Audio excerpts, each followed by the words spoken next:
is chapter 6, adaptation in animals.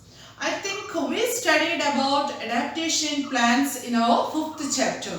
So just like plants, animals also live in different kinds of surroundings. So these surroundings we can call as habitat. So dear children, what is the definition of habitat? Yes, habitat means the natural home of all living organism. In other words, we can say it is a place where a living organism live. That is their own habitat. In this chapter, animals also live in water. So water is their own habitat. But some of the animals live on land. So land is their own habitat. But some other animals, they will live both on land and in water. So the land and water is their own habitat. So dear children, habitat means simply we can say it is a natural place of living organism where they live. That place is their own habitat. Okay, I hope all of them thorough with this habitat. Because in our previous chapter we discussed and we studied the definition of habitat. And these animals also show some special features. These special features help this animal to live in their own habitat. That special features we can call as, yes, we can call as adaptation. So how we can define this adaptation? Adaptation means the features or the special features of a plant or an animal. It helps them to survive in their own natural surroundings. That is the adaptation. Adaptation means the special features we can see in living organism. This special features help the living organism to live or survive in their own habitat. Okay, and these special features we can see in various, such as in their habitat. Some of the animals live in water, so they show some different kinds of adaptation. But some of them live on land, so that animal shows some different kinds of adaptation. And some of the animals eat only vegetables, so they show another kind of adaptation. But some of them eat only flesh or meat. So my dear children, adaptation varied. Based on the habitat we can see the adaptation. Based on their food habit we can see another kind of adaptation. And some of the adaptation help them to protect from their enemies. So dear children, adaptation we can see in different fields. Based on their habitat we can see some adaptation. Based on their food habit we can see some kind of adaptation. And some of the adaptation protect them from their enemies. So all these adaptation we will discuss in this chapter. Okay, so dear children, let's go to our main topic. Based on the habitat, we can group all animals into 4 major categories. These major categories are terrestrial animals, aquatic animals, amphibians, and aerial animals or arboreal animals. These are the 4 major classification of animals based on their habitat. Okay, where they live. Okay, so first category is terrestrial animals. Terrestrial animals means, what do you mean by terrestrial? Yes, on land. So here also some type of animals live on land. Such type of animals we can call terrestrial animals. And example for such type of animals are lion, cow, goat, tiger, leopard. All these are the terrestrial animals. And some type of animals live in water. Such type of animals we can call, yes, aquatic animals. For example, fish, crab. All these are the aquatic animals. And some type of animals live both in water and on land. Such type of animals we can call amphibians. For example, frog, crocodile, all these are the amphibians. And the last group is aerial animals or arboreal animals. These animals live mostly on trees, and some of these animals like bird, they can fly in air.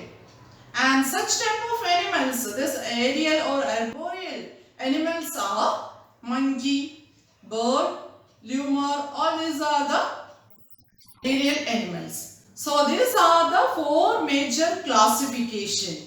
Based on their habitat, we can group all animals into four major groups. They are terrestrial animals, aquatic animals, amphibians, aerial or arboreal animals. Okay. So let's move to the first group of animals. Which is the first group of animals? Yes, terrestrial animals. These animals also show some adaptations. Here we know that terrestrial animals are lion, leopard, walruses, polar bear, all these are the terrestrial animals. But the climate varied from one place to another place. In some of the place we can see so hot climate, but in some other place we can see too cold climate. Okay, so the adaptation also varied due to this climatic change. So my dear children, animals live in hot climate show some different adaptation, but animals live in cold condition show another kind of adaptation. So dear children, terrestrial animals we can divide into three groups. Animals live in hot climate, animals live in cold climate, and animals live in medium climate. So first we can discuss the animals live in hot climate. That means hot land. Which is a hot and dry land? Yes, desert. Desert is a dry land. Due to the low rain, desert is become dry. And we know that there is scarcity of water. What do you mean by scarcity of water? Yes, scarcity means shortage of water. That's why desert animals show some special adaptations. Okay, special features. So the first adaptation of desert animal drink lots of water at a time. This helps them to survive without drinking water for many days. That is the first adaptation of desert animal. And the second adaptation, we know that camel is a common animal in desert. And this camel also have padded feet. That means under their feet we can see a thick pad of fat. Okay, and this fat pad help them to walk properly into this sand. Otherwise, if there is no pad under their skin, they will sink.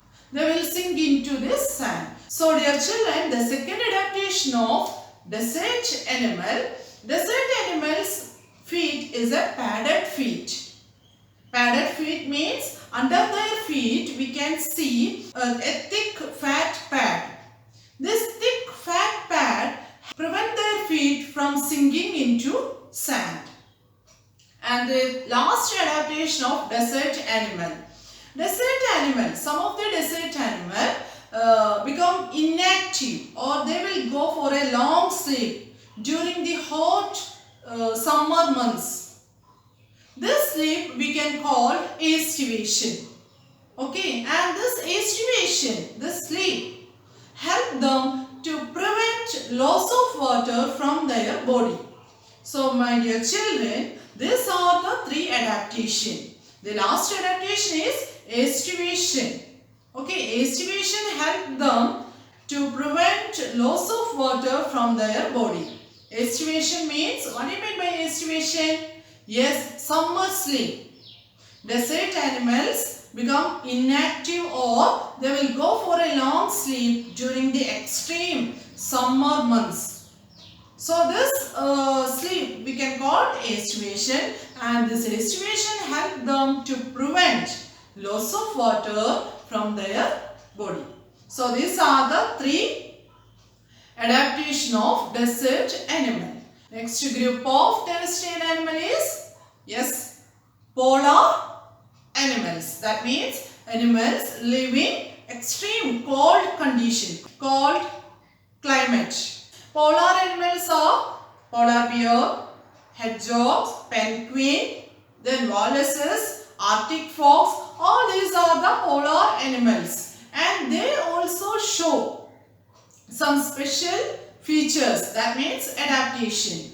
The first adaptation of polar animals, their body contains a thick layer of fat under their skin. This thick layer of fat we can call blubber. What do you mean by blubber? Blubber means a thick fat layer we can see under their skin. This layer help the polar animal to keep their body warm. Okay, so dear children, the first adaptation of polar animals, a thick fat layer. This thick fat layer we can see under their skin, and we can call this thick fat layer as blubber, and this blubber help them to keep their body warm. And the second adaptation is polar animals like polar bear, Arctic fox. All these animals' body covered with a thick fur skin. What do you mean by fur? Yes, thick hair covered skin. This thick fur help their body keep their body become very warm. Okay, so the thick fur help the polar animals to keep their body very warm. So that is the second adaptation of polar animal. And the last adaptation of polar animals is some of the polar animals such as hedgehogs. This animal become inactive, or they will go for a long sleep during the extreme cold winter season. After this winter season over, they become very active. So this sleep or this inactiveness we can call hibernation, or other word winter sleep. So this is the third adaptation of polar animals. Okay, the third adaptation is hibernation. Hibernation means some of the polar animals, example hedgehog, this animal become inactive or they will go for a long sleep during the extreme cold winter months. After the months over, they become active, and we can call this sleep hibernation or winter sleep. And my dear children, now we can go to third group of terrestrial animal. Third group of terrestrial animal means these animals live in a medium climate, such as lion, tiger, leopard. All these are the animals. They will live. Yes, they live in normal climate, and they also show some adaptation. Their leg becomes so strong. This strong leg help them to run and catch their prey. Prey means their food. Okay. So dear children, the animals that live in normal climate such as tiger, lion, leopard, all these animals also show some adaptation. The only one adaptation here is given. The first adaptation is they have a strong leg. This strong leg help them to run and catch their prey. Okay, so these are the adaptation of terrestrial animal. Okay, so dear children, Now we can revise today's topic. In the beginning we discussed about habitat.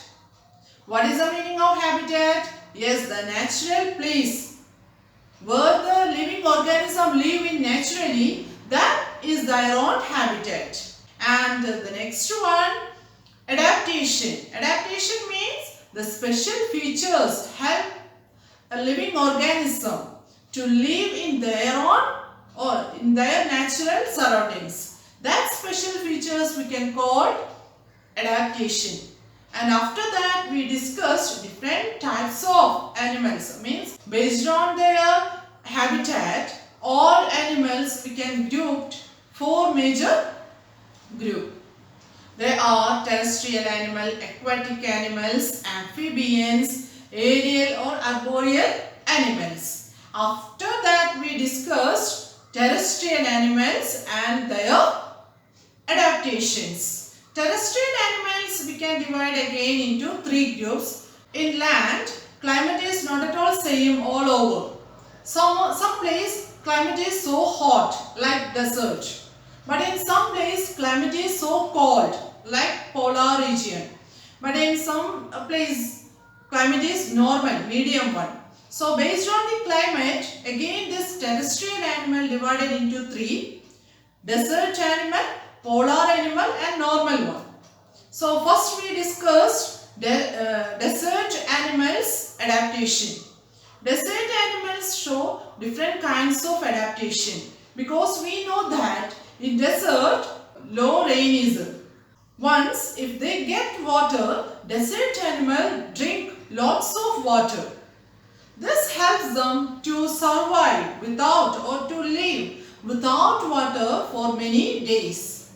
Okay, that is the first adaptation of desert animal. Then the second adaptation is padded feet. That means under their feet we can see a thick fat pad. This pad helps them or prevent their feet from sinking into sand. And the last adaptation of desert animal they become inactive during the extreme hot summer months. Otherwise we can say they go for a long sleep in this hot summer months. This sleep we can call aestivation, and this aestivation helps this desert animal to prevent loss of water from their body. So these are the 3 adaptation of desert animals. And after that we discussed polar animals adaptation. Polar animals are, yes, walruses, hedgehogs, penguin, arctic fox, polar bears. All these are the examples of polar animals. And they also show some different adaptation. The first adaptation is a thick fat layer under their skin. This fat layer we can call blubber. And this blubber helps them to keep their body warm. And the second adaptation is polar animals' body covered with a thick fur. Thick hair like skin. That is a fur, thick fur. So this thick fur helps their body to keep warm. Okay. And the last adaptation of polar animals also, some of the animals also go for a long sleep during the extreme cold winter months. This sleep we can call hibernation or winter sleep. So these are the 3 adaptations of polar animals. At last we discussed about the animals. They live normal climate. Such animals are lion, tiger, leopard. So these animals also have some adaptation. One of the adaptation is they have a strong leg. This leg helps them to run and catch their food. Okay. So these are the topic we discussed today. I hope all of them understood very well. And now all of you please open your notebook and write down today's note. So dear children, study well today's topic. Thank you.